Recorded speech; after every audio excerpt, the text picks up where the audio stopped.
Good morning, Raptor freaks. Lexi out here, and it's Thursday morning, and the Raptors lost, unfortunately, to the Clippers late last night. Very, very late game. Probably the latest game of the season, like finishing wise. Very much the latest you can finish in the NBA. It was like 1 a.m. when they were done. And kudos to anybody who stayed up and watched the very end of it, like I did. Yeah, that was, and it wasn't fun in some ways. I'm sure a lot of people were like, yeah, if this game's going this way, I'm not staying up to watch this. This sucks. So, yeah, we have a quick stream today because the Raptors 905 are playing their last school day game at 11 a.m. this morning. So I made it a members only channel to streamline the comments. I've done this a couple times already this year. I'm doing it again today because we have no time to delay. I want to be done in an hour and a half today so that we can watch 905 versus Wisconsin Herd, 11 a.m. Paramount Fine Food Center. And it is one of the last two regular season G League games for the 905. So why don't we start with that real quick since it's a preview for them. First of all, we'll do the referees. The crew chief today for the 905's game at 11 a.m. is Marcy Williams, number 72. The referee will be Cameron Jelenis. Again, he just refereed their game, the last game, number 54. And the umpire will be Kaz Beverly, number 51. Now, who are the Wisconsin Herd right now? Wisconsin Herd are the Milwaukee Bucks G League team, so they carry Alex Antetokounmpo on their team. So we'll see if the former 905 Alex Antetokounmpo is present in Mississauga to play against the Raptors 905. John Butler from Florida State is on this team also. He was a draft pick. He was a pretty good player. Johnny Davis, formerly of the Washington Wizards, who kind of flamed out after being a high draft pick also of Wisconsin, is on the Wisconsin Herd. Justin Hamilton, Lacey James, former Raptors 905er who was on our team last year, lines up with them at center. Kira Lewis Jr., also on their team, another former Raptors 905 player, Kyra Lewis Jr. You guys remember him? Cormac Ryan out of North Carolina is on this team. Kobe Stewart, Mark Sears of Alabama, Ono Steger, Stephen Thompson, and Jeremiah Tillman. That is the lineup, the way they look over on the other side. We'll have to see if Coach Andrew Jones can continue his winning ways and get these last two wins before the regular season's over. They'll play this morning, and then they play Saturday, and then it's the playoffs for them. And they have clinched a playoff spot for sure. And I think they pretty much clinched a home court advantage in the first round also. So 905, good job. And they're going to close out their series season very, very soon, guys. Very, very soon. They're closing it out. So, yeah, just to set up real quick for 905 at 11 a.m., come join me on YouTube watching the game here. And I'll be in the chat, and we'll probably see the superfan Monique Lawrence in there also. So, yeah, 905, 11 a.m., school day game. Last game, school day game of the year for the Raptors 905. It's fantastic stuff. All right, let me see what y'all are saying in the chat this morning. I apologize once again. It's a members only chat for people that are paid members monthly. Or we just streamline the chats instead of just subscribers. It's got to be members only because I want to do this fast and get done. That's the whole reason why I do it this way this time. It doesn't hurt that we're talking about a game that sucked too. That's part of it too. So, yeah, Trevor J's words of wisdom real quick. Thank you, Trevor J, Commissioner of Fun. Thank you for being a producer on the show. Thank you for everything you do as far as providing information, being a producer as far as producing things for me to give as rewards, and also the classic card, and just producing the words of wisdom and giving us a nice start to our stream in the morning. He's saying you don't realize how fast life can change until it does. One phone call, one moment, one piece of news, and suddenly everything looks different. The things you worried about don't matter anymore. Yeah, I've been trying to yell this and shake people right now that they don't realize, yeah, I mean, I could let this stand alone on itself. It's pretty self-explanatory. life can change very fast. Things can be found out or things can happen, and it changes your perspective a lot. Some people, when they get closer to passing away because they're older and they know that they're not doing so great, they start to have epiphanies and they start to realize things about their life and maybe things that they took for granted, maybe things that they have regrets, maybe things that they've realized were stupid and they shouldn't have put so much importance on because it didn't really matter in the grand scheme of things. Yeah. Yeah, this is heavy stuff. And well, life changes. That's one thing that's inevitable. That's one thing that's inevitable. Change is inevitable. Yeah. Thank you for the words of wisdom, Trevor J. Blessings to the Jones family and all the Raptor Freak families. That's right. Yeah. Yeah. Let's see. He's saying the things you ignored suddenly mean everything. It changes how you see life, what truly matters, and who truly matters. Yeah, you'll find out you waste a lot of time with people that you shouldn't have. You find out that you waste a lot of time working more than you should have because you should have been enjoying life sometimes. You may have regrets over a relationship, a specific one that you didn't keep up or was in a bad place, and you never got a chance to fix it. So yeah, there's a lot of this kind of stuff. A lot of this kind of stuff. Trevor Jay's brought up very fun news this morning that the Toronto Tempo WNBA expansion draft is going to be Friday, April the 3rd at 3:30 p.m. Eastern. And I'm guessing they're going to broadcast it somewhere. I don't know where to watch it, but I'll definitely be paying attention. That's right. This is amazing stuff. This is fantastic stuff. And I'm so, so happy about this. Let me just talk about exactly what is said here. The WNBA expansion draft confirmed for Friday the 3rd. There will be a coin toss on that Friday, on Friday, March the 27th. So tomorrow, there's going to be a coin toss between the Portland Fire and the Toronto Tempo, and the winner will get to choose whether they want the first overall pick in the expansion draft or they want the sixth pick in the WNBA draft.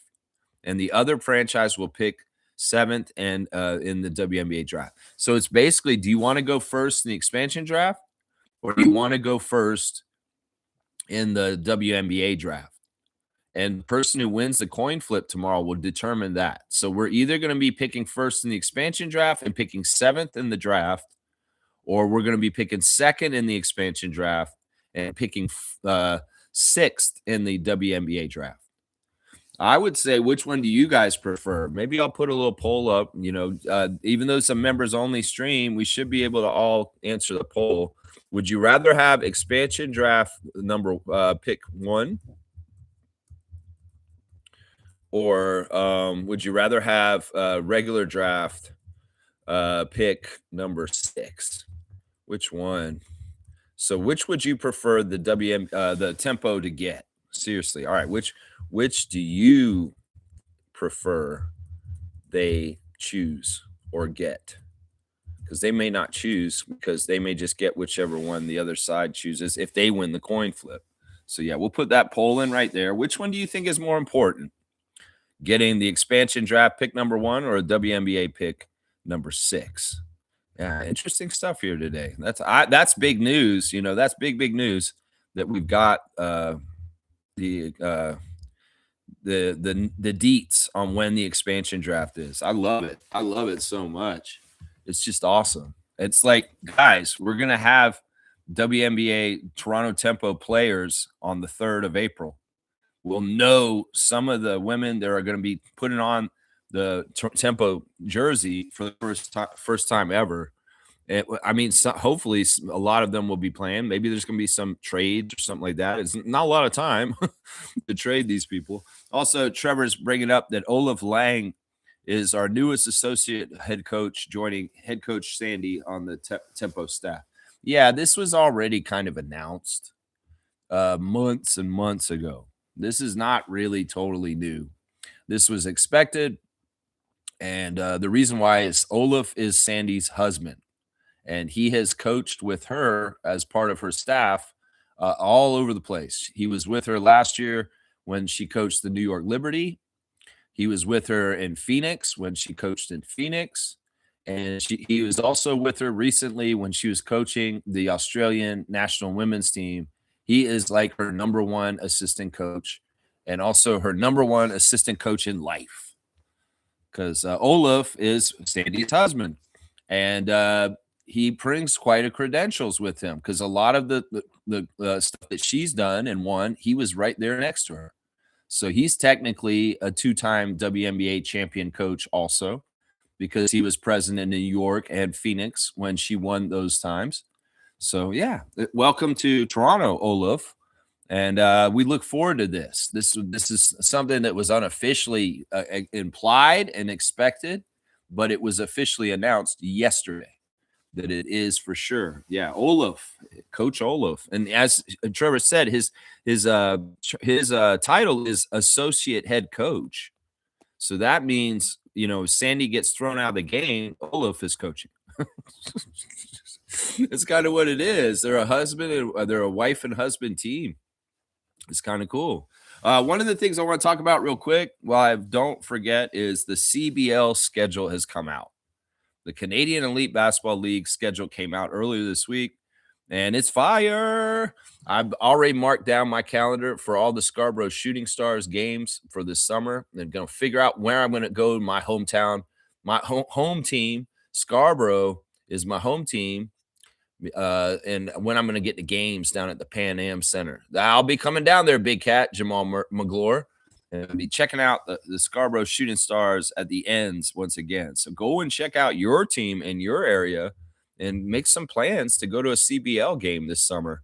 Winnipeg Sea Bears and the Edmonton Stingers will kick off this season on May the 9th, on Saturday, May the 9th at 3:30 p.m. So if you're in Edmonton, go to the Expo Center and watch the season opener for CBL season. Yeah, they often have games just one game a day. So it's like two teams are playing, and it's really the focus of the CBL. So yeah, the Ottawa Blackjacks will play their first game May the 12th. It's a Tuesday at 7:30. Then you got Vancouver Bandits versus Saskatoon Mamba. That's right. They renamed the Saskatoon team to the Mamba, like Kobe Bryant. And some people are mad. They want the old name, the Rattlers. And there's a little bit of a divide in the CBL fan nation for the Edmonton team, the Saskatoon team, sorry, as far as the name change. Some people are not happy with it. Now, of course, the Scarborough Shooting Stars will open their season on May the 15th in Montreal against the Alliance. So Scarborough Shooting Stars, Montreal Alliance, May 15th, 7:30 p.m. In Verdun Auditorium. So yeah, you guys are all over Canada. You're in BC, you're in Alberta, you're in Brampton, Honey Badgers. You can catch the CBL action this summer. It's really good stuff. I'm telling you, it's high level professional basketball. If you enjoy basketball and you don't get it around your area of Canada, well, Winnipeg does, Saskatoon, Edmonton, Calgary, Vancouver, Montreal. Yeah, you can go to professional basketball games that aren't involved with the NBA, and that's the CBL. And the schedule is out, y'all. So do your planning for this summer. It's awesome. All right, Trevor's brought up the Clippers game last night. We're going to talk about this, and I'll go over things that happened. Trevor's saying those referees called so much fouls on us last night, threw us off our game. The referees were definitely weird. They were weird. They didn't call a lot of fouls in general in the game, but they did call a lot of fouls on one side of the court, it seemed like. Like, it definitely was a tale of two sides of the court. I think we shot 11 free throws last night, and we didn't make hardly any of them. That was dismal. That was bad. The Raptors have had a couple games on this road trip where I felt like Phoenix game was the other one. They didn't have it. They just didn't have it. Like, they weren't dialed in. They were off. And, sometimes you just have off days where everything you try to do is not happening. It's just not going to happen today. It's kind of like, sorry, it's not happening today. This is kind of the energy that the Raptors had last night. And it's signified by the missed free throws. You can't even make free throws tonight, Raptors. That's how off you are with your shots. You can't even just go up the line and hit free throws. The free throws were so bad. They shot like one of the worst free throw percentages for this season. I think it was the third worst. What was it I said on Discord? I posted Josh Lundberg talking about it. He said this. They shot 4 of 11 from the line versus the Clippers last night. Their 36.4 free throw percentage is the second lowest in the NBA this season and the fourth lowest ever in franchise history. So the Raptors literally shot a top 5 worst at the free throw line in the history of the Raptors franchise. They shot the second worst free throw percentage of any team this season at the free throw line. The free throw line, in some ways, to people is like, well, what is it? Why are you talking about free throws? Well, they set the tone for a lot of stuff. And what happens is the free throw line and a couple of misses can kill momentum, can absolutely kill confidence, and can make a team actually shoot bad from the field goals. It's crazy. They were literally shooting better from 3 and from field goals than free throws last night. And they were awful. They were awful. They missed so many easy shots, like from the field up close. They missed. There were a bunch of threes that were on the money. RJ would shoot a 3, and it looked real good, and it would just do that caroom off the rim, and kind of it looked like it was going to go in, and then it falls out. It was one of those kind of nights. Now, this is the thing: if the Raptors' energy is they can't do anything right. And trust me, they were trying hard. Darko got this question after the game saying, "Oh, are you happy with the effort?" He's like, "Yes, I am happy with the effort." And I keep telling people this week, it's not that the Raptors are playing lazy. It's that they are ineffective at converting anything right now. They are playing all out. They are going after loose balls. They're playing hard on defense. They're doing things correctly. It's just things are not adding up to conversion and execution of getting results. It's kind of like the whole story of the game last night was quantity versus quality. We got way more field goal attempts than the Clippers. We worked our asses off. We got offensive rebounds. We were getting more shot attempts than them, but we couldn't hit any of them. So we had a lot of quantity. We were making a lot of opportunities for ourselves. In fact, we were working so hard, we'd go first, second, third effort, and it was for nil because nothing was going in. We'd get it, and we'd shoot, we'd miss, and all of a sudden, Sandro's got an extra rebound. He's throwing it back out. We shoot it again. We miss again. We'd even get maybe another attempt, a third attempt, and we'd shoot, and we miss it again. It was just one of those nights, and it's annoying. In some ways, there's things that contribute to the Raptors having one of those kind of nights. Missed free throws, stupid turnovers, we're dribbling off your foot. Just dumb stuff will add up to this bad kind of like missing. And then confidence gets into the way too. And you have the stark other side, which is quality, which is, they may be getting less attempts, but they are really high level and they're making their shots. And, this is the thing. The Clippers are a different team than when we saw them earlier this year. They had Harden and Zubac the first time we saw them this year. They're a better team now. They really are. In some ways, Zubac trade to Pacers and, Harden to the Cleveland Cavaliers. That's actually on the download made this team better because this is the thing. Now, not only do they have Kawhi Leonard, who's a very powerful, like hard to stop offensive player who knows how to take over games. We know he helped win a championship for us. He's overpowering. They've got 2 other guys they added that are both like him also. 2 guys that can literally like take over games to win them, and they have the determination and the know-how to do it and the skills. And that's Garland and Mathurin. Both those guys are ballers. Both those guys have eye of the tiger. Benedict Mathurin, he's going to be so good for Team Canada. He's getting better and better. He has not missed a beat coming to the Clippers from the Pacers, and he is just the same dude. He's a very determined player who can score as he wants to. And if he wants in the fourth quarter to go get 20 and try and make his team win, he'll go do that. And then you got Darius Garland, who in some ways was always kind of the best of the big four last few years, better than Jared Allen. He, in some ways, was that dude for them as far as the clutch guy, the most dependable guy, in some ways, the guy I respected the most out of those foursome in Cleveland. Well, he came out last night and he played at a crazy high level. He was the best player on the court last night, Darius Garland, and he couldn't miss nothing.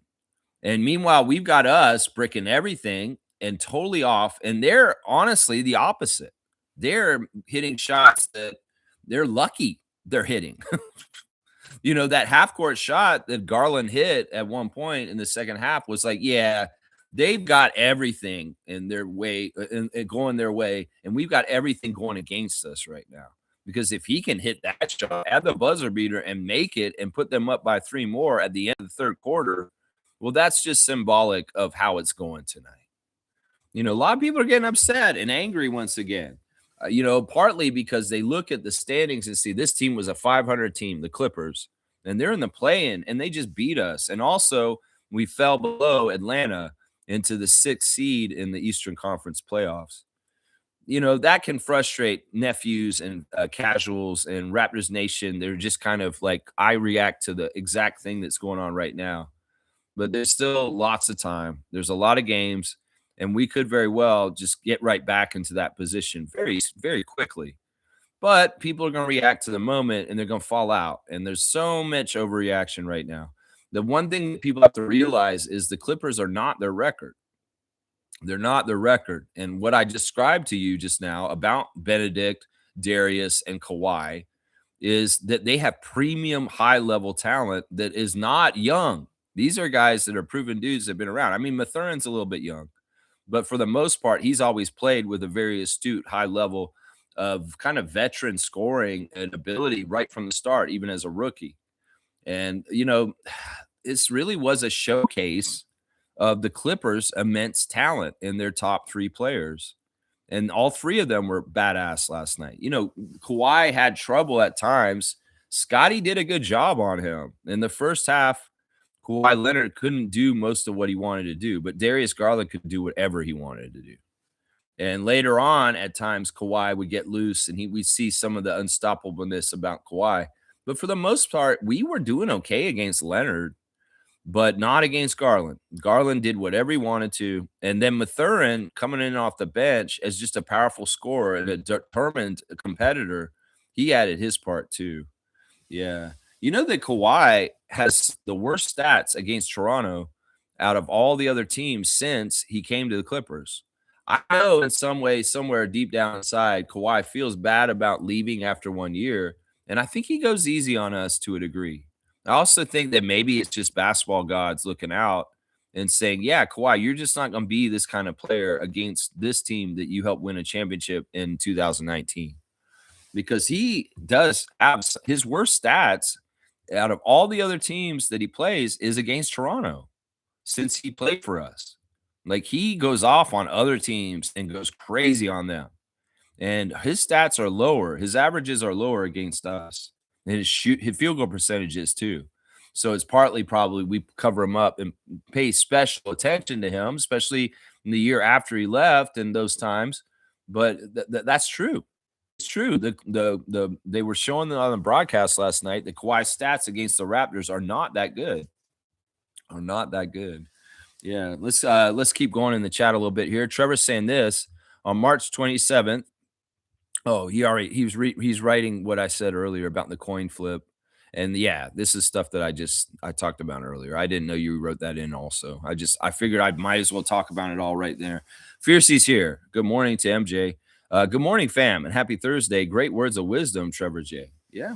Yeah. I mean, it's tough to not have the wisdom before something that changes your life or gives you new perspective. Sometimes you have to be in the bad place for you to get that that perspective, and it really rings true to you. Sometimes you can't see it until you actually have to go through the tragedy or the suffering or the sadness.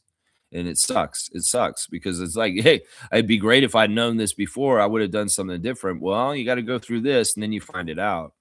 Yeah, it sucks. Trevor's saying this. They're saying Fever can lose big time players off their roster. Yeah, I'm not doing any rumors. That's a WNBA rumor thing that you posted in there. I don't know enough about the WNBA to comment on any rumors. And also, this is not going to be a Fever channel, so I'm not going to be covering the Fever like in a kind of way like that. I will be covering the Tempo, and I will be covering that team solely. If there's any issues, Caitlin Clark and other crap over there right now, I don't care. Some ways I don't know anything about it, so I can't talk about it. And that thing that you posted, I didn't click on it, watch it because most of that stuff I don't click on it. If it's just rumor, clickbait kind of stuff, I never click that stuff. I always just kind of say, "Oh, Trevor's brought me another rumor clip," and I'm like, I can't. I don't watch this because I don't even want to think about it or anything like that. I don't know what was on there. Plus, that clip had AI on the cover of it. I don't click on AI things that have AI images as the cover photo. So I don't know anything about this, and in some ways, to me, it's not news because I'm not in the WNBA gossip world. I'm in the Toronto Tempo. Let's cover them in their games world. And there's probably going to be a whole lot of extra stuff with the WNBA, with relationships of players and all kinds of stuff. None of that stuff's going to be interesting to me. I will care about rebounds, assists, points, and games played. That's what I'm going to care about. That kind of stuff. Yeah. I'm not doing the gossip stuff with WNBA, especially with WNBA, because I have no context of knowledge for this league like I do the NBA. And in some ways, knowing about the personal lives of the players is none of my business. It's none of my business. Fiercely saying this, yes, the refs went crazy on blowing the whistle, but we had good looks and still missed many shots. What puzzles me is at times we play hard, and other times it looks like we don't give a shit. Well, we played hard from the start, but can you understand Fiercely? You probably can because of Fiercely Jr. and her ups and downs playing basketball. You get into this point where you're busting your ass. You're trying to do everything right, but you can't make shots. The other team can't miss. And you're at a certain point, you just get frustrated. And it's natural for people to let down a little bit with their energy. I think that the Raptors had very good energy for most of the game, competing with the Clippers and trying to play a high level on defense and compete with them, but just not stacking up because they're making their shots and we're not. And at a certain point, you just get frustrated because you go up the line and you shoot free throws and you're really trying to make them, and you miss both the free throws. That's not only just a momentum killer for your team as far as scoring, it's a confidence killer. And these guys got in their own heads about, wow, we're getting totally outmatched here, and this other team their talent is shining like so bright and they can do no wrong. And meanwhile, we can't do anything right. That's got to get frustrating, Fiercey. And can you understand how effort levels may change because they're just getting in their own head and they're just like, and it's confidence too. Some of those shots that they missed would normally go in if they were feeling confident, but they lost confidence as this game went on. And Darius Garland gained confidence. So it really was kind of a confidence fight. And the confidence of the Raptors was very low last night, and it showed in their execution on making shots. So you're fighting, you're playing hard, you're getting more active you're outplaying them, honestly, as far as effort. They can be lazy and talented and coast into what they're doing because Kawhi, because Darius Garland.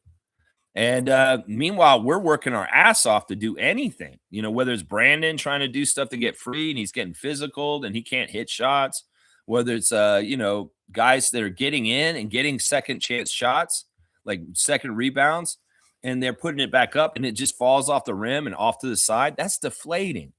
That makes you kind of go, oh my gosh. And it's hard to keep your energy up so high, like Darko demands, when nothing's going right. So that's what you detected. That's what you saw at points in the game was just the hard.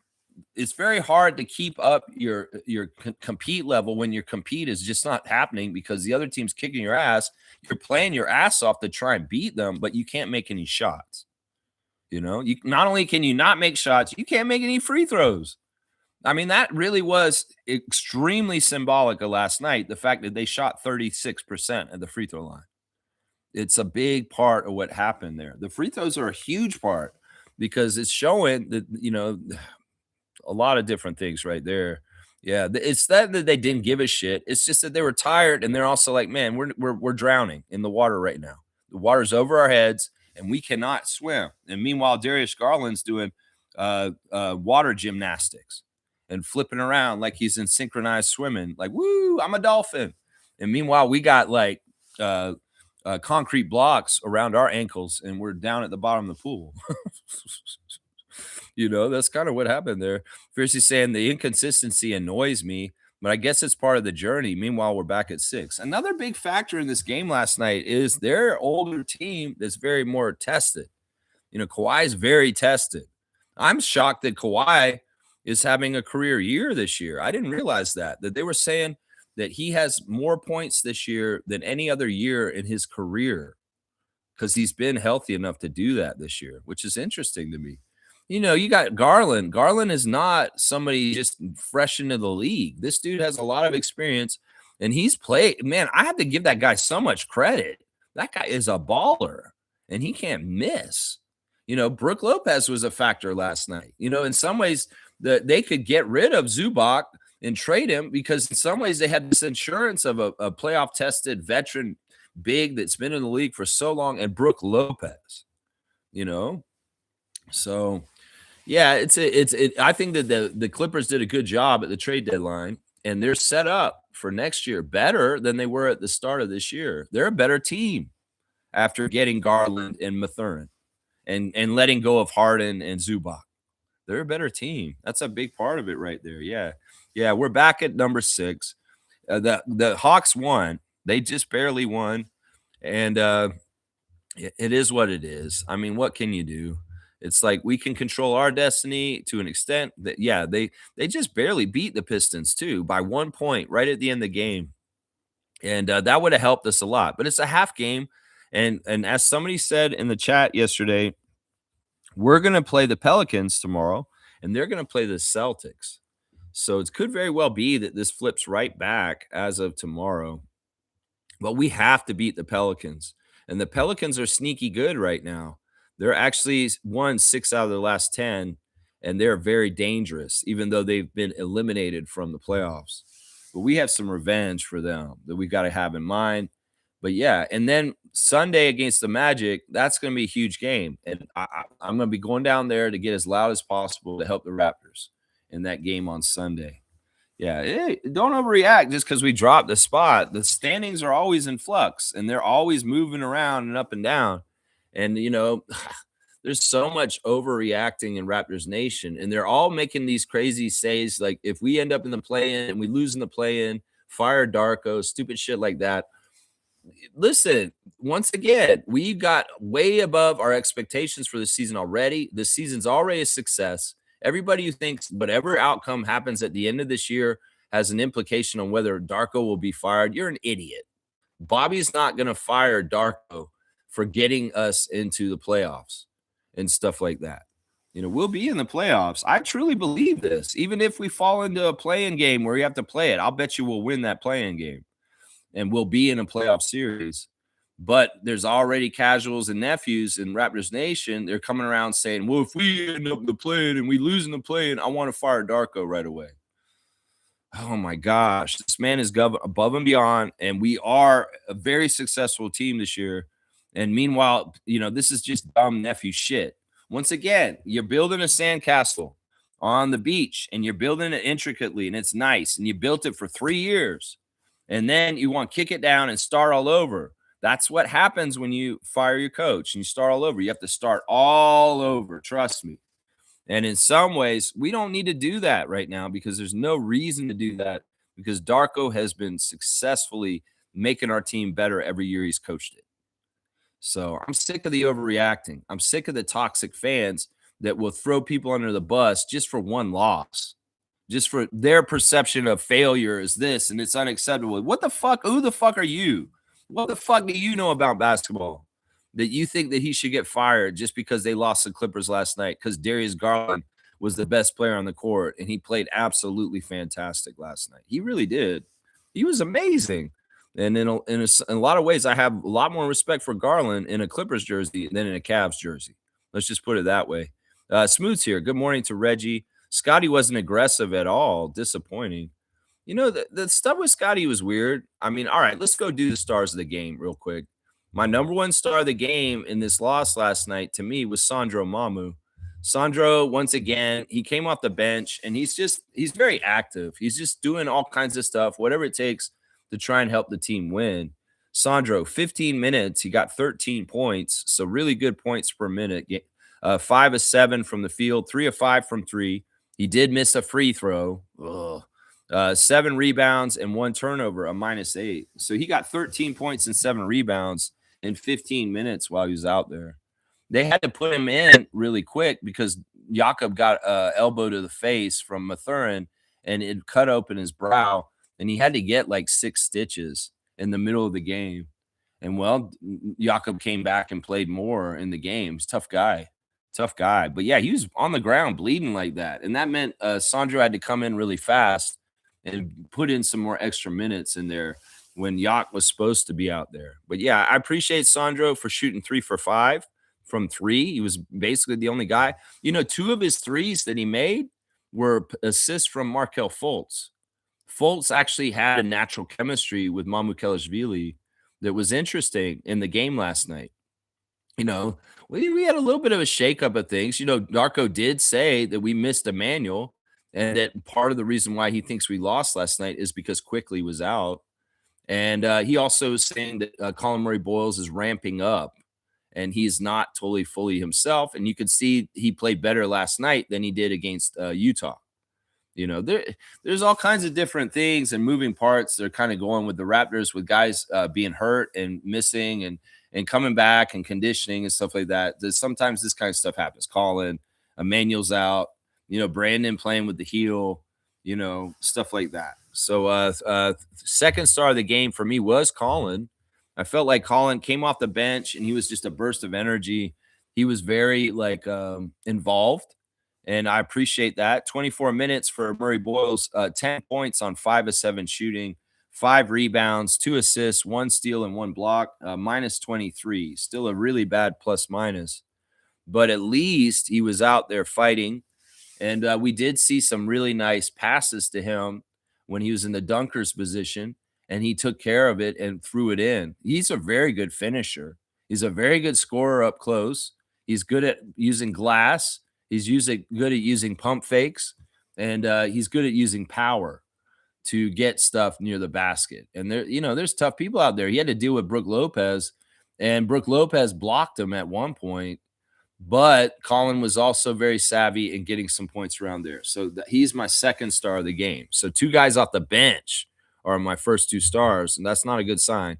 My last star of the game is Pirtle. I want to give Pirtle credit for he got hit like that. And the refs don't even pay attention to this shit. The guy's laying there bleeding out of his face. And they're like, okay, let it run down this way and then come back this way. And the guy who elbowed him in the face, Mathurin, is getting a layup, and then they see him sitting there on the floor bleeding. They didn't look at it for whether it's flagrant or anything. It was incidental contact. But yeah, Mathurin's a very physical, strong player, and he is tough, man. He's very, very tough. One thing that happened in the game last night that I really liked was RJ got into it with Derek Jones, right? Derek Jones, who started, Derek Jones Jr., and RJ got into it. There was a play on a rebound where RJ grabbed Derek Jones's arm, and he took offense to it, and he wanted to fight RJ. But you know what happened? Benedict got in the middle of it because, Team Canada stuff, I guess. Thurin stopped his teammate from going at RJ, and he kind of stopped him. He said, no, you're not doing nothing to him. And I thought that was pretty interesting considering, Mathurin's on the Clippers, but in some ways he's like, respect RJ because he's my friend from Team Canada also. So I don't know if y'all caught that little moment there, but yeah, Derek Jones was very mad at RJ Barrett for something he did on positioning on a rebound. And Ben Mathurin was the one getting in the middle, stopping Derek Jones. Like he wasn't doing anything. He didn't turn and face RJ and hold him back. He went and held his teammate back, which I found was very interesting. All right, let's go look at Scotty. since you brought him up and you think that he wasn't aggressive, yeah, he only had 9 points, but he was shooting badly, and he was symptom of what we were talking about today, as far as confidence levels low. Part of it was that Scotty had good shots, but they were doing these weird little rim out things where he'd get them on the cylinder, they'd hang on the top, and then it'd fall off the side and wouldn't go in. It was that kind of night, and that can hurt your confidence to an extent. Scotty had 31 minutes. He had 9 points, so he didn't get double digits. 4 of 11, so he missed 7 shots from the field, and some of those were like normal shots within the 10 feet that he's been hitting like money, like crazy. So there was a bit of off shots for Scotty. And who knows? Maybe part of it was Kawhi, guys. Maybe part of it was some of the defenders on the other side. Brook Lopez is a very good defensive center, and he can be very tough to score on inside. And Scotty's been doing most of that stuff inside right now, right? 1 of 2 from 3, and he missed his only free throw, which was a technical. And in some ways, it was a technical free throw miss that was like a ball don't lie kind of moment. It was kind of a flaky call, and we probably didn't deserve it. So Scotty goes up and takes the technical shot, and he flubs it. He's like, he casually just goes, and then it doesn't go in. And that's normally one that he would totally make. That's why he takes the technicals. That's why he's one of our best for this year.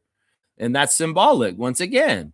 It's like, oh, it's that kind of night. It's like Jakob gets up to the line, he takes a couple free throws, and he misses them. And it's like, Yak had 10 points on 5-9 shooting. He had 6 rebounds, an assist, and a steal, and he was 0 for 2 at the free throw line. So it's like those missed free throws are momentum killers, and they kill confidence also.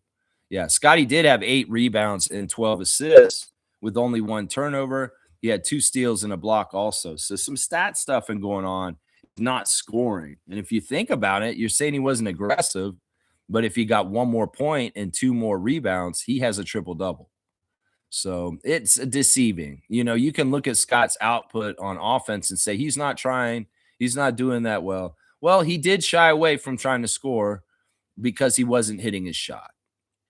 And that's kind of what it is there. I mean, I didn't really eyeball test. I thought Scotty was playing very well last night, even though his stat line don't look that good because he has a 9 shooting 4 of 11. Yeah, I get that. I mean, he's doing glue guy stuff. He's getting assists, 12 assists. So that's the way I look at it. Brandon Ingram, he kind of got going for a little while there. He was cold to start once again. And there's the same pattern of other teams just pushing him off his spot and dislodging him and making him uncomfortable to not make shots. This is going to be a continuing problem with Brandon. I've realized now that Brandon Ingram in some ways is a 2010s kind of player. It's a player in the league of LeBron and Steph and KD where there's less contact because the refs don't allow it. They don't allow the physicality. Brandon in the 2010s, he's a much smoother player that, doesn't get rankled because this stuff is not happening. Now we're in the transition to the NBA getting more like FIBA rules, and it hurts Brandon's offense because he'd rather have nobody touching him. He'd rather have nobody pushing him off his block or doing anything to mess him up because NBA players are allowed to hand check now again, and they're allowed to do a little bit of guiding and kind of bumping that wasn't allowed maybe like 5 years ago. So the league's evolving in a way against Brandon's strengths. And well, he, in some ways he can counter it by strengthening his body and getting stronger and practicing playing through contact more and more. But this is how it's going to be. And it's tough because, you see a very strong Kawhi Leonard and a very tough Darius Garland being very methodical with executing their offense and making shots. And you want Brandon to be like that, a surgeon, precise. But it's tough for him to get going if the scout on him is just knock him around a little bit and he'll miss or he'll turn the ball over. And that's kind of what's happening with the game plan for Brandon right now, is that he goes through an adjustment period in the beginning of every game where he has to understand the level of contact the other team's going to put on him, and he has to try and get going through it. And that means sometimes he has a slow start.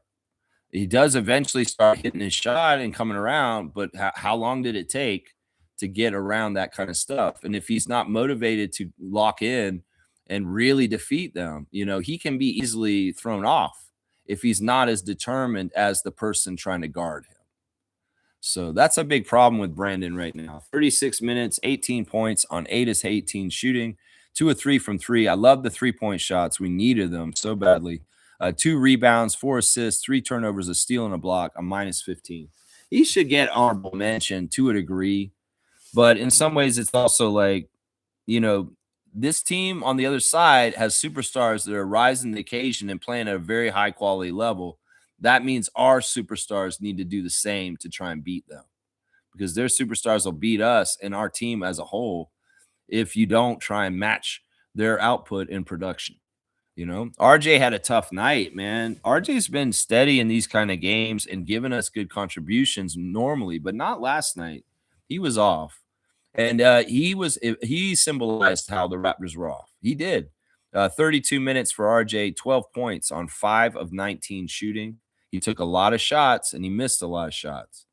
And it's sad. It sucks. But, he doesn't have many bad games this year. Seriously. He really doesn't. But this one was one of them. 0 for 7 from 3. See, he didn't even make one of his threes. That shows how off they were. 2 of 5 at the free throw line. Yeah, he missed 3 of the missed free throws last night. 6 rebounds, 4 assists, 1 turnover, 1 steal, a minus 23, just like Colin Murray-Boyles. That's tough. Shed was interesting, starting once again in the place of Emmanuel. Shed is a really good player. There's some things that he does that are just fantastic, and he's smart, and he's doing different things. It's tough to guard Garland. Let's just put it that way. It's really, really tough to guard Garland. 31 minutes for Jamal Shed, 8 points on 3 of 9 shooting, 2 of 5 from 3. He did hit a couple threes. You saw that 3 he hit in the corner, right?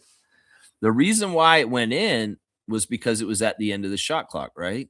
And in some ways, this was a moment where Jamal Shed has to clear his mind completely. It's a symbol that he is overthinking things the way he's missing so much. Like whether he's missing little floaters in the lane or 3-point shots, he's overthinking. He's in his head too much. But it was symbolic, or shows when he's not in his head, he can hit the shot unconsciously when he hits the shot at the end of the shot clock, because he has no other choice. He has no time to think, because he knows, trained as a basketball player, that the shot clock's going to 0. And he needs to step up and drain the shot, because they're going to get a 24-second shot clock violation. So he had to do it that way. And in some ways, his unconscious mind is better than his conscious mind. That's sometimes true. On basketball players, they don't need to overthink. They don't need to be in their head. And I think that moment was telling for Shed, because right after he hit that corner 3 unconsciously, because he had no other choice because the shot was running out, he got a steal at midcourt and stole the ball, and they got another dunk, and they got on a mini run. So, yeah, the Raptors had their runs at times. The Clippers are a team that are lazy. They are a team that if they're ahead by a big lead, they can get taken over and beaten by the end of the game. That's part of the reason why their record's 500. It's just they're a weird team. They have very extremely good, talented players that don't like to play hard.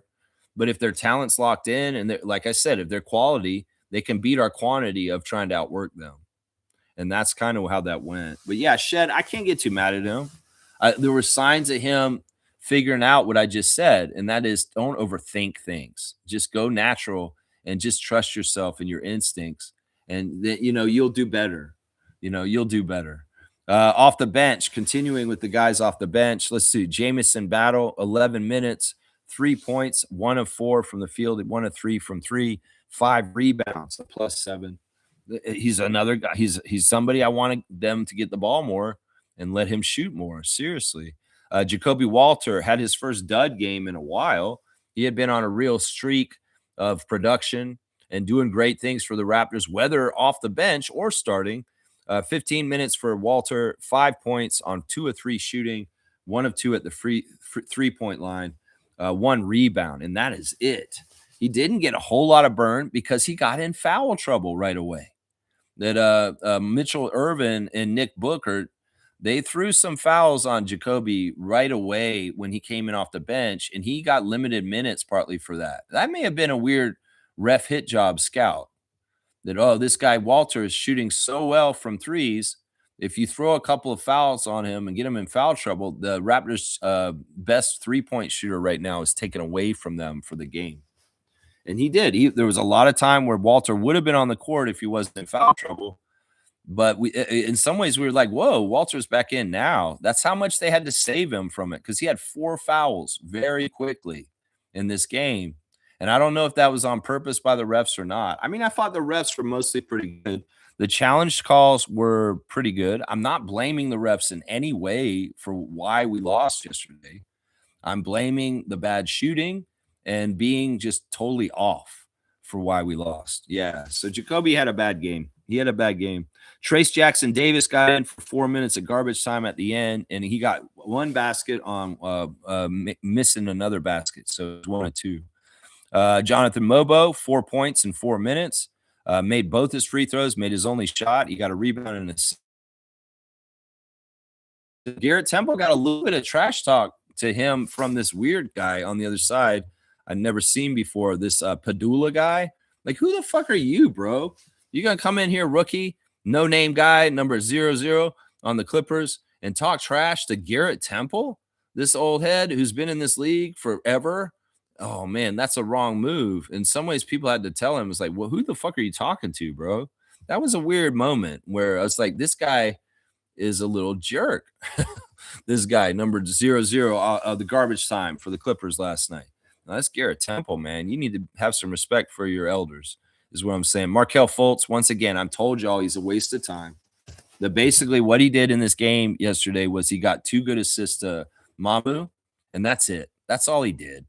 He made 2 great passes in rhythm to Mamu, and in some ways that showed some sort of skill to me, is that he can make a rhythm pass, a silver platter pass, where he's serving it up on a silver platter for a Mamu.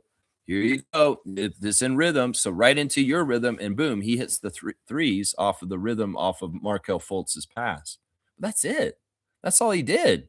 9 minutes, missed 1 shot, and we saw it. He went in the lane. He tried to take a big shot over someone, and it was horrible. And then he got 2 assists to Mamu, and that's it. He didn't get a single thing otherwise, stat-wise, or anything. So it's like, yeah, this is a dead end, man. It's a dead end. And, Markelle, you really want to be in the NBA, go help the Raptors win. Seriously, I'm telling you right now. Grady Dick, 4 minutes, awful. Absolutely awful. He got in the garbage time, and he couldn't hit the broadside of the barn. He missed all 4 of his shots, including 1 3 that he took. And these shots weren't even, some of them were not even that hard. He just missed them. So, yeah, Grady was pretty bad. Yeah, it was a tough game to watch. And it was, in some ways, when the Raptors are doing so badly and they're down by a lot, in some ways I have to watch the other team and give them props.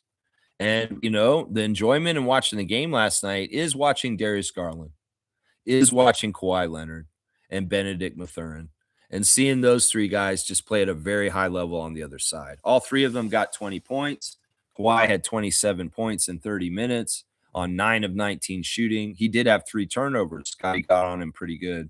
And then Darius, oh my gosh, he just seemed like he couldn't miss in the first half. 24 points for him in 30 minutes. That seems like low for what I thought he did. His impact was way bigger than that. 9 of 16 from the field, 5 of 9 from 3. And yeah, they're just really high level, crazy shots. And like if there's abundance of confidence in this game, Darius Garland was hoarding it, and the Raptors had breadcrumbs, scraps for confidence for themselves. This guy is hoarding it all. He had all the confidence in the world, and the Raptors had 0 kind of hardly any confidence. And then Mathurin, the great Canadian out of Montreal, 27 minutes, 23 points on 7 of 14 shooting. He was 50%, and 8 of 11 at the free throw line. Ben Mathurin gets to the line a lot. He's a cool dude, man. Because like I said earlier, how he stood up for RJ, but he's still such a fierce competitor. He didn't mean to hit the elbow to Yak's face and give him those stitches. He didn't mean to do that.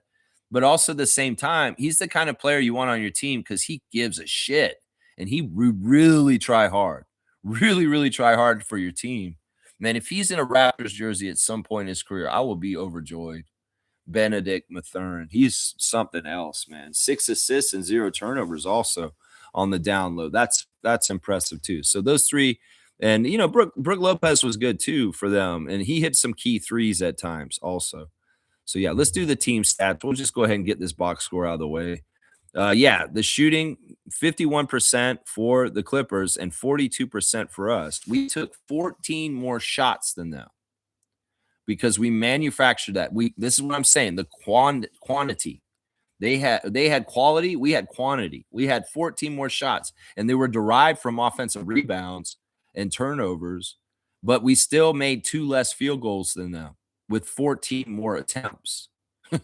That's right. So that's a big difference right there. The fact that you bust your ass, you go get more attempts, but you still don't make enough to overpower them. That's the old Nick Nurse way of playing, right? Nick Nurse had us stealing and offensive rebounds, and it's all about more field goal attempts. And in some ways, you can shoot bad and have more field goal attempts than the other team. You can still beat them because you just manufactured more opportunities. And we did manufacture more opportunities. But once again, the quality of them making their shots and us just getting a whole bunch of shots that did not work. And a lot of people would tell you in all kinds of ways, quality over quantity. Quality over quantity. The 3-point shots made, 16 for them, only 10 for us. And then the free throws, dismal, 36%. And they got like over twice as many free throw attempts as us. I mean, there was some favor in that. There was definitely, the refs were definitely calling for the hometown team. And maybe partly that Steve Ballmer's sitting at courtside and they don't want to anger Mr. Ballmer. There were definitely a home advantage with the ref crew, but it was like the normal one. And it wasn't like ref hit job energy. It's just that, the refs were more than happy to dote on the superstars of the Clippers like Garland and Leonard and Mathurin and give them all the respect in the world. And still, we're not getting totally respected the other end. And Darko's getting mad at them and yelling at them because they're not calling it at our end. They're not calling it as much at our end. And only 11 free throws to their 24. Yeah, that's part of it right there. We did get out rebounded by 3, 46-49, even though we had 15 offensive rebounds. The assist to turnover ratio is not bad. The Raptors are taking care of the ball. We can't blame them for playing sloppy because they were taking care of the ball. They only had 11 turnovers, the same as the other side. And we actually won the assist to turnover ratio 28-11. So that's almost 3-1 assist to turnover ratio. So it's not that they're playing carelessly. They're not playing sloppy. They're just not executing and converting the shots. That's a big part of it right there. Points in the paint. We won that too, 56-42. In some ways, they were taking that away from us. There was a very cool lineup that they had out there that was extremely successful for a little while. That was Mamu Yak. Yeah, I like when they put Yak and Mamu out there together. But this was even more supersized. And Darko talked about it a little bit after the game where he had Mamu and Yak, Colin, and Scotty as 4 of the guys out there at one point. I think it was probably Shed was the other guy. But that's a crazy, huge lineup. Think about that. Who is at what position? Scotty's he's at guard. Colin's at small forward in that position. And Mamu's the power forward and Yak's the center. So we had some interesting Mamu Yak lineups yesterday, which were fun and actually were working. We were actually going on runs when that lineup was out there. In the second half, that happened where Yak came back. I thought Yak was done for the night after getting elbow in the face, but testament to him getting sewn up and coming back out there and playing in the second half.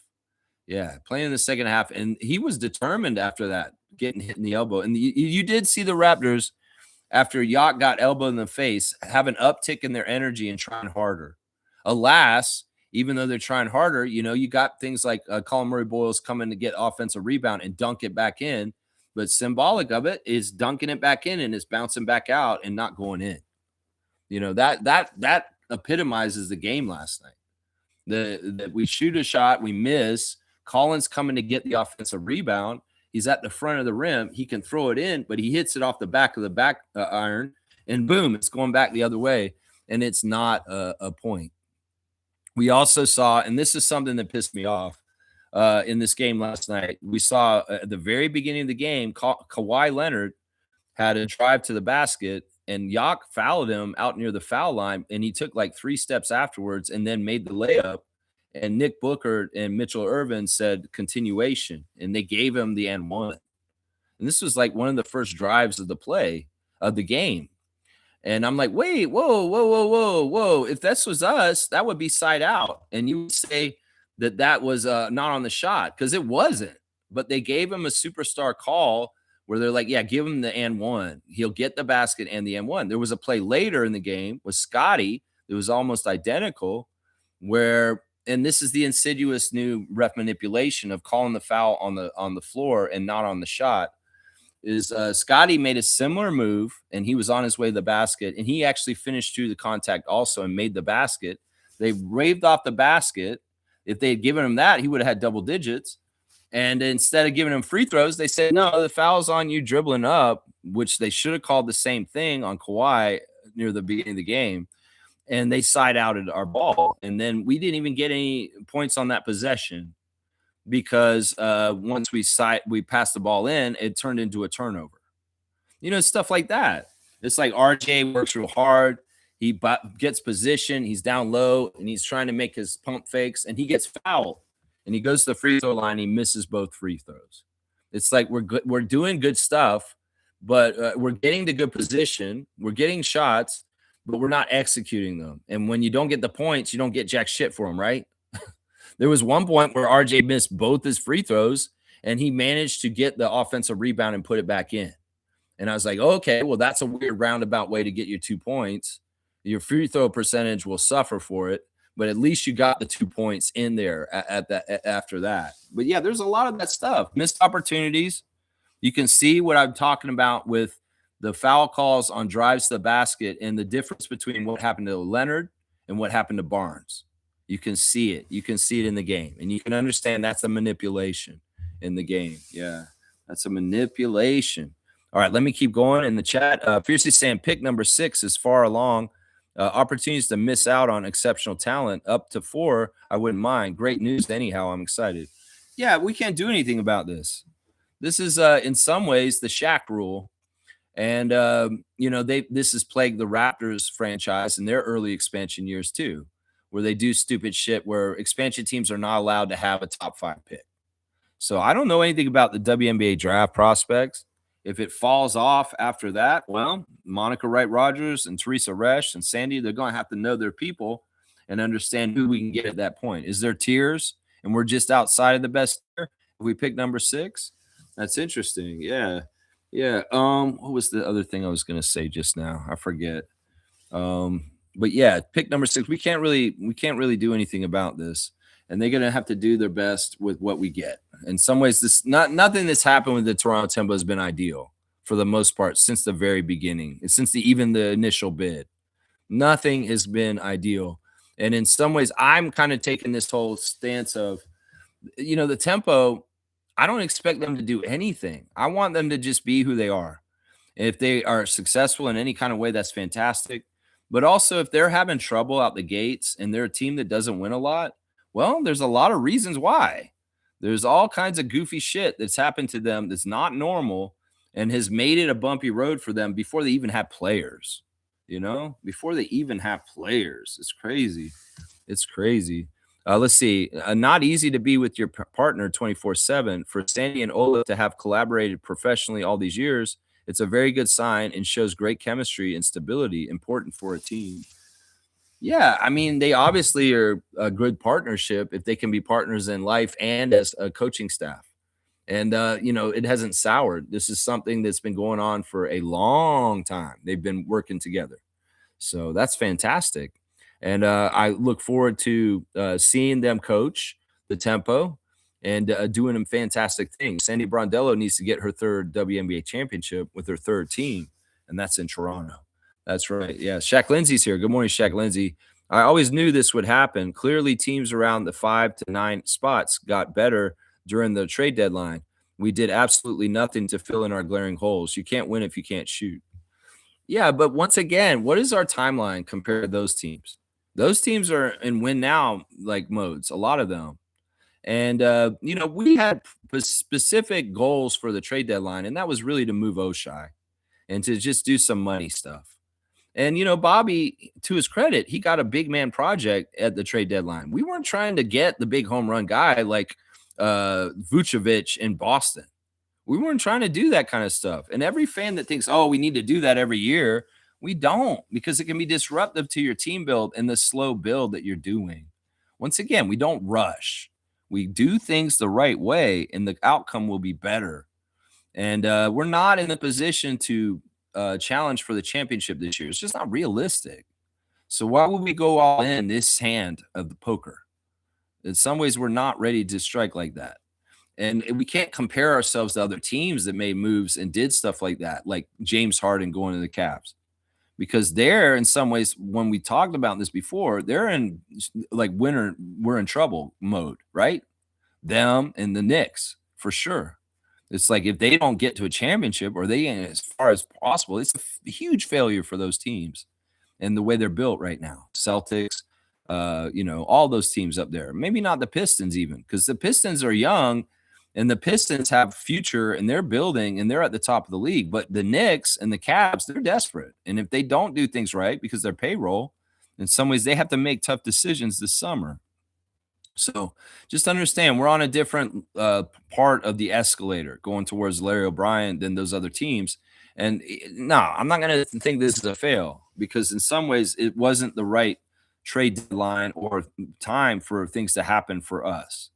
Not this year. Maybe next year we'll do something because we're more polished and we're more a true contender.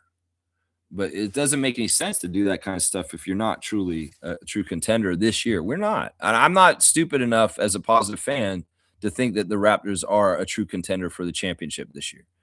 Smooth saying this, as irritating as the loss was, big changes coming in the summer.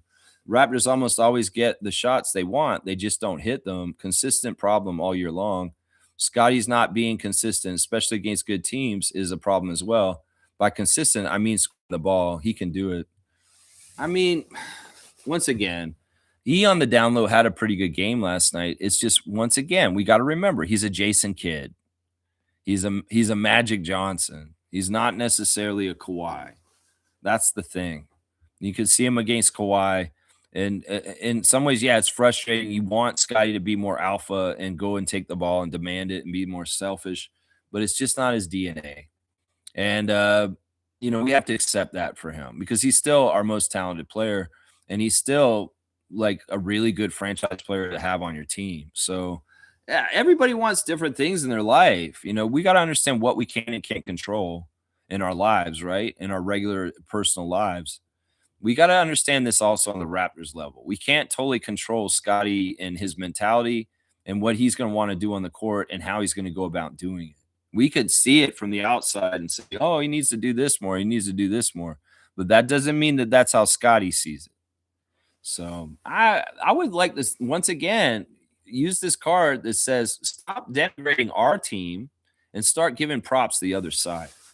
Because I feel like some of the losses we've had lately have been against teams that have been super dialed in and have been really playing at a high level. Devin Booker, Darius Garland. These are guys that are extremely good NBA players, and they've been very dialed in, and they've taken it to us in these games.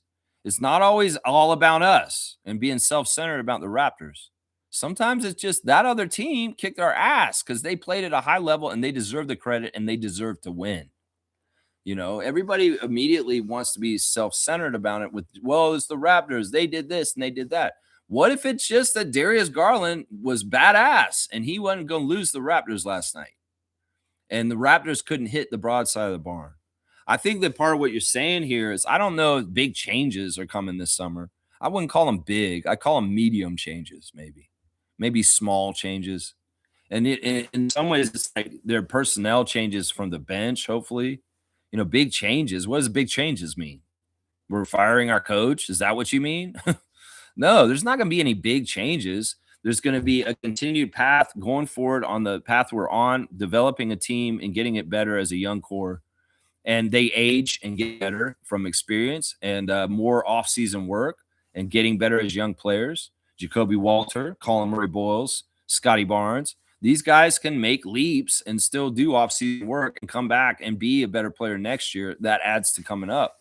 But I think if there's changes, yeah, we need to get better shooters for the bench. In some ways, some of the shooters on the bench need to wake up and start making their shots if they're still going to be here next year. If not, that's what I say. But I wouldn't call them big changes. I'd say medium changes at the most, and maybe small changes is exactly what it is. And in some ways, like you said before, it's like, oh, they didn't do anything in the trade deadlines. Whoever said that and stuff like that. Stop being like this, y'all. Stop thinking that moves are what makes you better all the time. Sure, they can help if you make the right move. But a lot of the gains that young cores in the NBA makes is internally with their players growing up and playing better as they age and learn more about the NBA. And we have a young team. That team last night was full of vets, guys that have played a lot of playoff games, guys that have played 10 years or more in the league. And we have a bunch of guys that are under 5 years in the league. And there's going to be a disconnect sometimes on the court with the Raptors and how they perform against veteran teams sometimes. It's like everybody overvalues young players, but vets actually do know how to play in the NBA better, and they do have better ways and more consistency in execution. So it's growing pains. It's growing pains, and they're natural, and these are part of the journey. And everybody who wants to crumple up the paper of the first draft or the third draft, because it's the third year of Darko, and throw it in the waste bin just because of one bad sentence, that's stupid. Why would you rip up paragraphs and pages of written stuff that you've already meticulously wrote, and a lot of it's correct and right, just because you had one bad sentence last night? You wrote the sentence into the paper. Oh, that doesn't sound right. Vinay calls were getting irritating. I thought about blocking that number. Oh, wait, that doesn't sound right for this line. This is horrible. I'm ripping up the whole novel and throwing it in the garbage. Does that make any sense? No, you edit that sentence and you fix it and you continue with what you've already made in progress. Otherwise, you're rewriting the whole story from the start, and you got to start all the way at the beginning. So listen to that analogy, Raptors fans. You're going to rip up a whole novel that you spent 3 years writing already just because of one bad sentence that you just wrote? No, that's not wise. It's not wise. It's not wise. Trevor's saying this. Refs put handcuffs on Jacoby with fouls call. Yeah, they got him in foul trouble and got him out of the game. That's for sure. I got less than a half an hour. I got to get a bunch of stuff done still. Shaq Lindsay's saying Bobby needs to get better in getting players to surround Scotty and BI. Jacoby and Colin are great picks, but we need more depth. Why are we playing Colin against athletic bigs? Darko needs to know our limitations and our strengths. Colin is a great switchable defender, but terrible at defending the lob. What happened to playing BI off the ball? There's a lot of questions in here, and there's a lot of this and that and this. I mean, Colin is second game back in conditioning. And, Jakob got elbowed in the face and had stitches for a little while. And they maybe had minutes out there with Brook Lopez where they had to put him on Brook Lopez, even though it wasn't ideal because, Yak's getting sewed up in the back. I don't know. I mean, we can figure out these different things that you're talking about here. Yeah, we'd like to get better talent on our team. God forbid. Oh, my gosh, that Lex was right about Grady Dick and he can't play in the NBA and the physicalness and the size. It's too bad. It's sad. He tried to do a little move in the lane last night that would have worked in Kansas when he was a Jayhawk, but it don't work in the NBA where the big boys play and they're bigger and stronger and faster, and they'll come over and block the shit out of the shot that you normally could have sneaked by in college. Of course, we're going to improve our players this summer and have a better roster for next year. That's the whole point of what Bobby's job is, right? That's what it is. Blackhawk's saying, well, Kawhi was Kawhi, but I'm still not trading anyone on this team for him. No, there's some people that are putting this out there in different places and goofy places right now. Speaking of this subject, let's go ahead and talk about this real quick. We've got Raptors Redditor of the day. It's Ad Old 2060. And he's saying this, and this is really cool post. I saw it yesterday, and I was like, I want to think about this. is Scotty Barnes already one of the best defenders in Raptors history? I'm incredibly biased towards Scotty as he's by far my favorite player. So I wanted to hear other people's thoughts on this before I started to say this. I also have to preface I'm only 20 and only really started following the Raptors in 2015, 2016, the year we hosted the All-Star game. So I can't really speak on people like Bosch or the Vince years. Not saying Vince is an all-time defender for the Raptors, but just saying I like that era in itself. All right, this is a fantastic question. I'm going to say you're right. I think that Scotty Barnes is the best defender in the history of the Raptors franchise. And he probably has the closest competition from people like OG Anunoby and Kawhi Leonard for the 1 year he played for us. But also, I would like to include in the top 5 best defenders in Raptors history, Jakob Poeltl. Yeah. I think that people are sleeping on Yak as far as how important and how good of a defender he's been for us. So I would say if I have a top 5 greatest Raptors defenders of all time, Scotty Barnes is number 1. OG's probably number 2. I'll give Kawhi benefit of the doubt for his 1 year on our team and what he did. And then the other 2, I think, is Jakob and maybe Doug Christie. Maybe Doug Christie. It might actually be Doug Christie. There is an argument to be made partially for Serge and maybe partially for Marc Gasol. But the Marc Gasol stuff, I mean, if you're going, he was on our team for 2 years and he's really at the end of his career, and he was not the same level of defense that he was on the Grizzlies. But he's definitely in the top 10. So, yeah, what do you guys think? Who are the best defenders in Raptors history?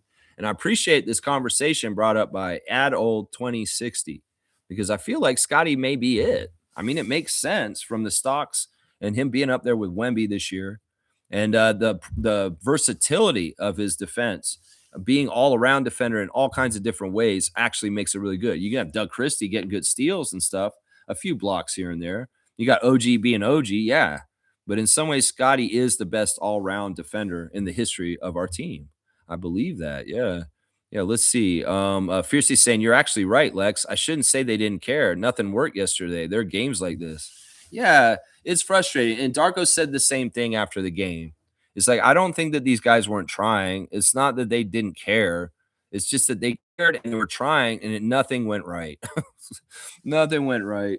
Shaq Lindsay saying, if you can't shoot, then stop shooting so much and defend your ass off. Simple solution.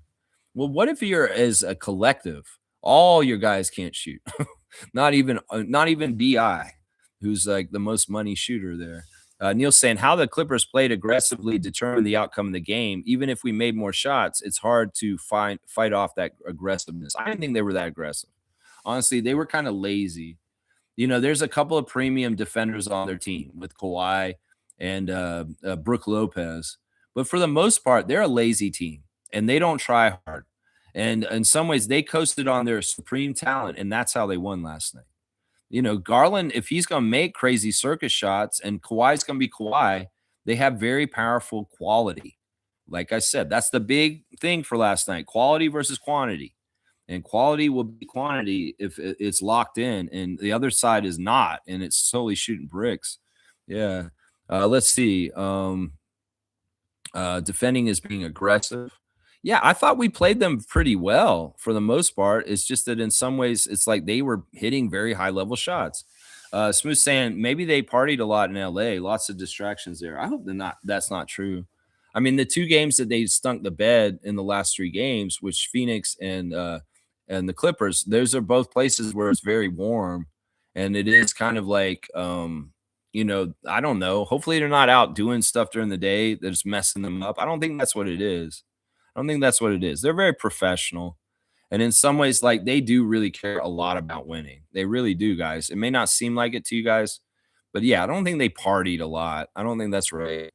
Trevor's saying for the last couple of games, teams will be up and down until the dust settle, and we're going to make the playoffs. Yeah, we'll just have to see. Let's not chicken little, and let's not overreact just because we're in the 6th spot, which is still a full playoff spot. You know, there's a lot of games to be played, and we do control some of our destiny, seeing that we get to play 2 of the teams we're in competition for that stuff. All right, let me start doing more tabs. I need to do this before it catches up on me too fast here. Let's see. Is there any breaking news in the world of blue skies? Doesn't look like it. Nothing here right now.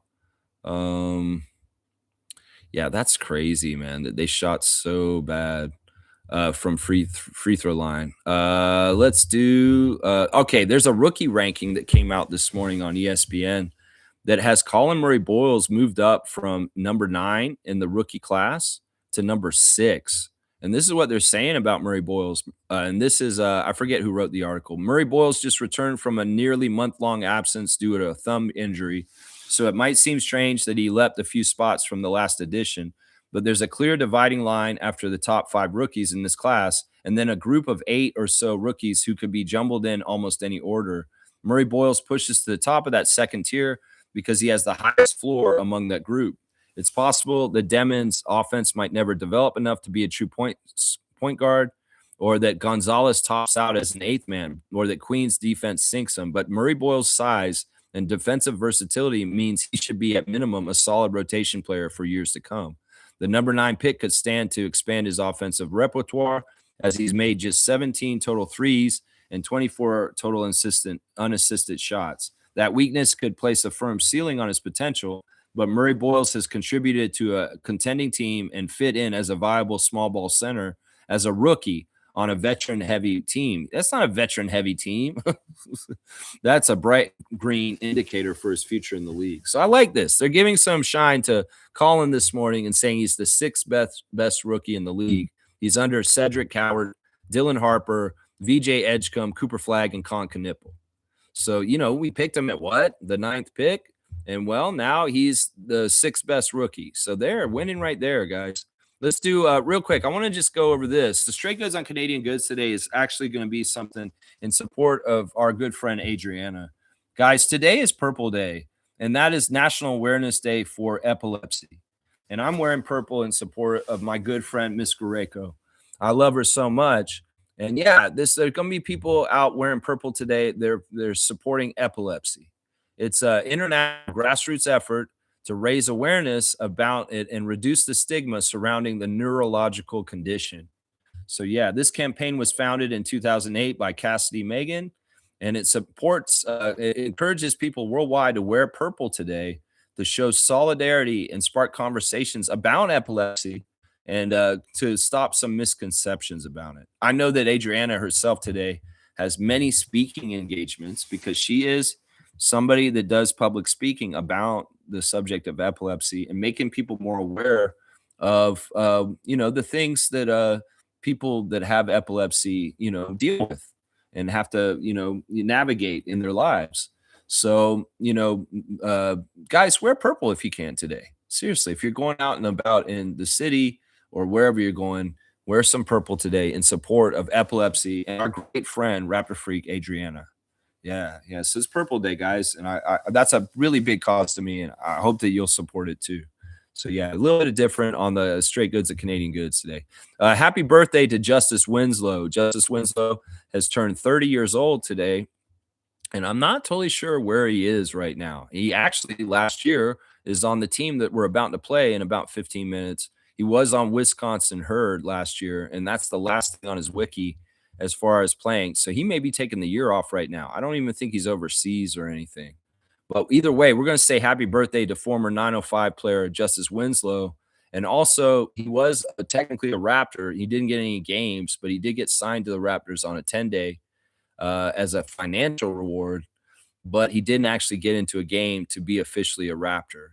So we'll just say happy birthday to Justice Winslow, former 905er, who's turning 30 today. Also, a big, huge birthday, and this is a big, huge birthday in the Raptors organization. It is Wayne Embry's birthday today. He is 89 years old. Of course, Wayne Embry was born in Springfield, Ohio, and he was one of the first of many in the NBA for African Americans. He was the first general manager and first African American general manager and first African American team president in NBA history.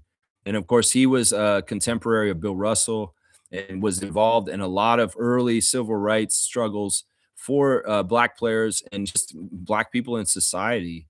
He's very symbolic of that. Of course, Wayne Embry has been an advisor for the Raptors organization for almost 25 years now, I believe. So we want to salute senior advisor to the Raptors, Wayne Embry, on his 89th birthday today. And of course, they have the Wayne and Teresa Embry Scholarship Fund that actually helps young people get internships with the Raptors to be able to help learn the business of the NBA. And also, they find really good people through it, and they often get hired into the Raptors after the internship. So, big salute to Wayne Embry, man. A really big, important pioneer in the NBA, and also a living legend in some ways for civil rights. So, yeah, he's somebody that could teach a lot to our young players, and he does. Trust me, he does. I'll get your fantasy team set up. Don't mess around. It's the first week of the playoffs, and the competition is so hot and heavy. All 8 of the teams in the playoffs are putting up scores, and they're competitive.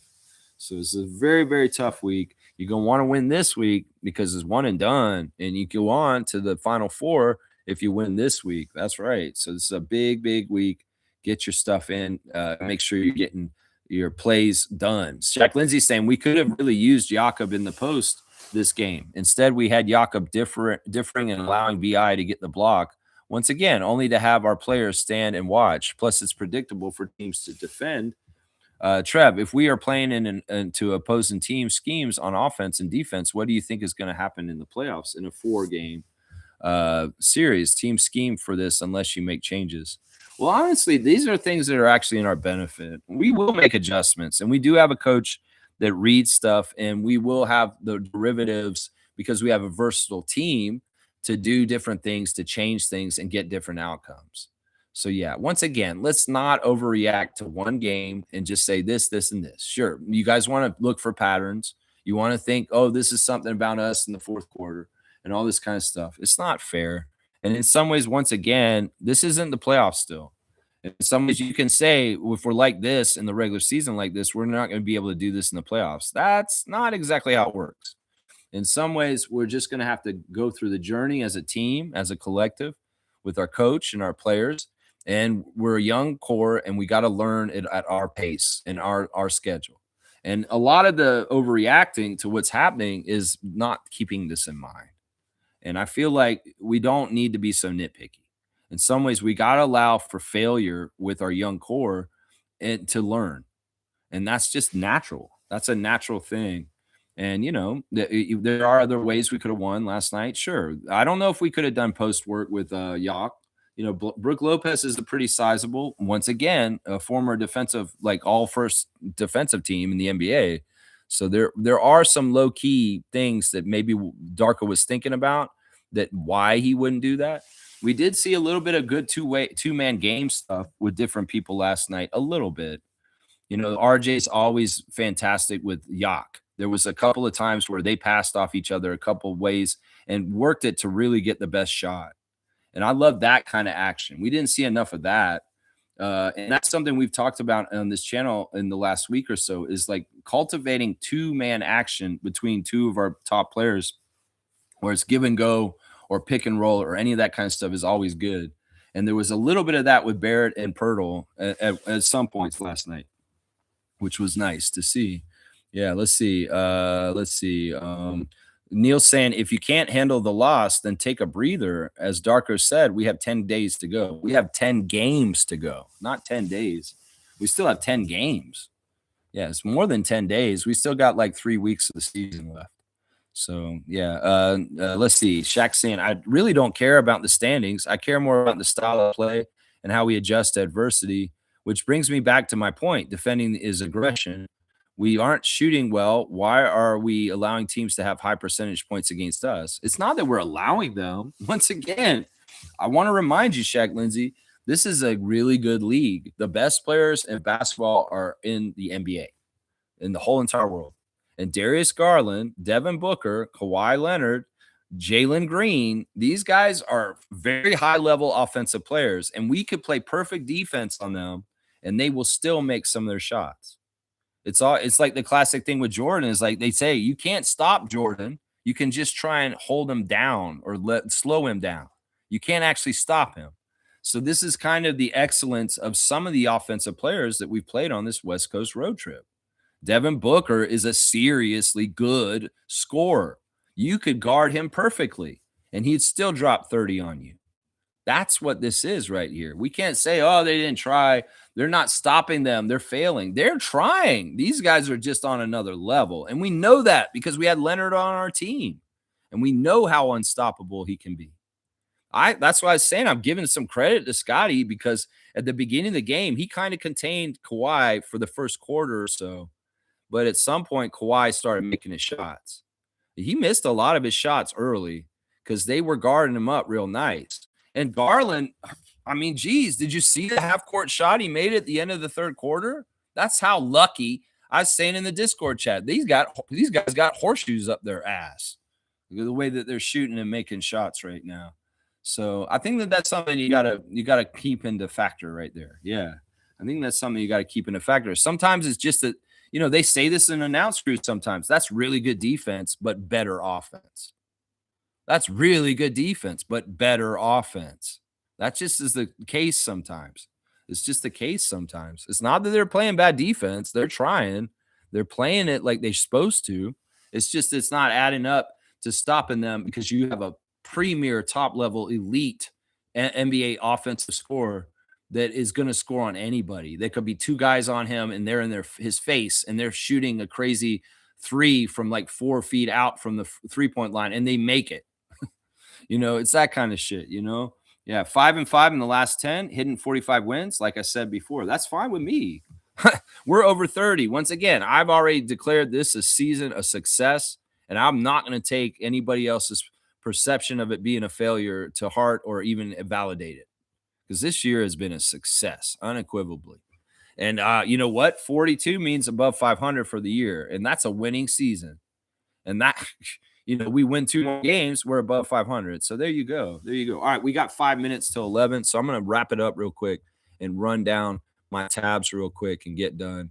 Oh, we need to do a classic card. Now, y'all, I only have a certain amount of y'all in here that can answer because the way that the stream's set up today. So I need y'all to be very, very on top of it. I'm going to try and get a very easy card just to make this simple. So, yeah, maybe I'll even I should maybe show no, I can't do that. All right. Can you see them?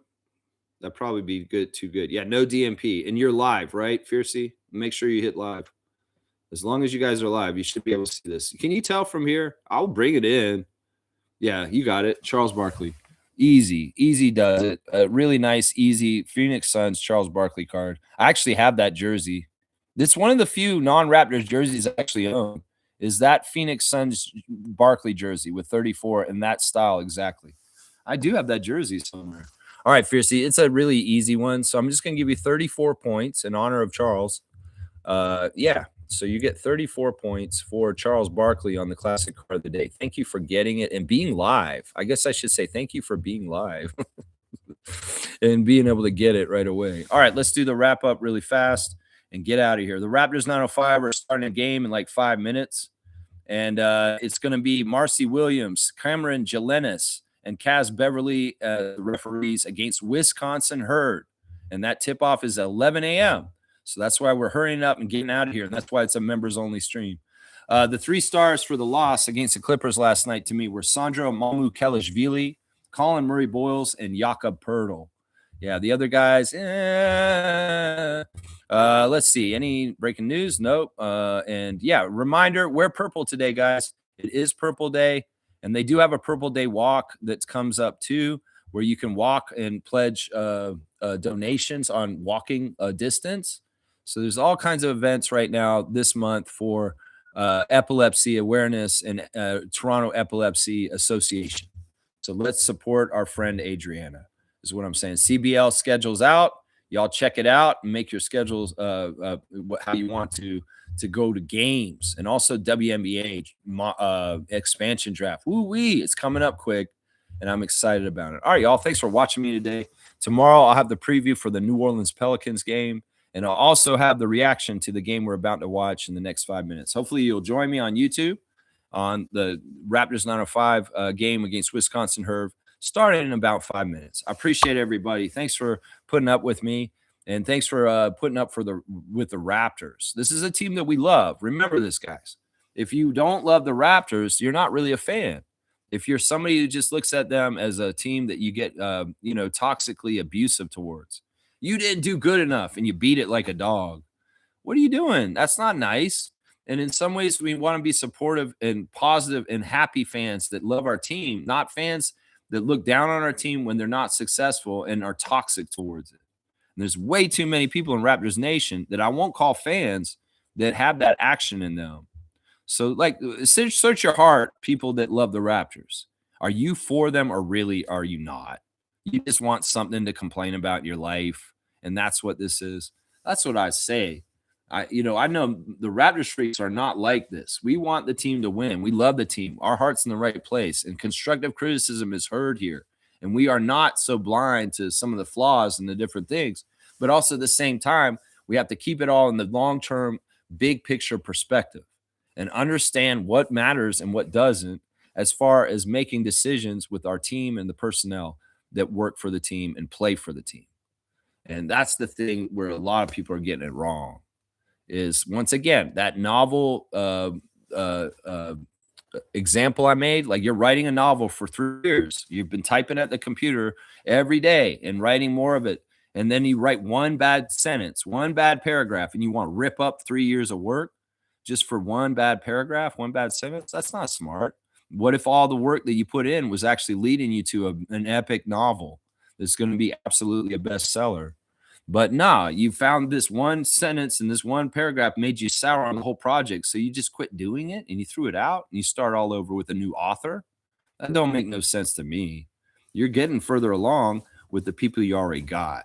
And they need to fail and succeed to get to the promised land. If you don't, you keep switching them out like a light bulb, you're never going to get to the championship again because you don't have any patience. All right, y'all. I'll see y'all tomorrow. Let's go Raptors 905 and let's go Raptors and beat the Pelicans tomorrow.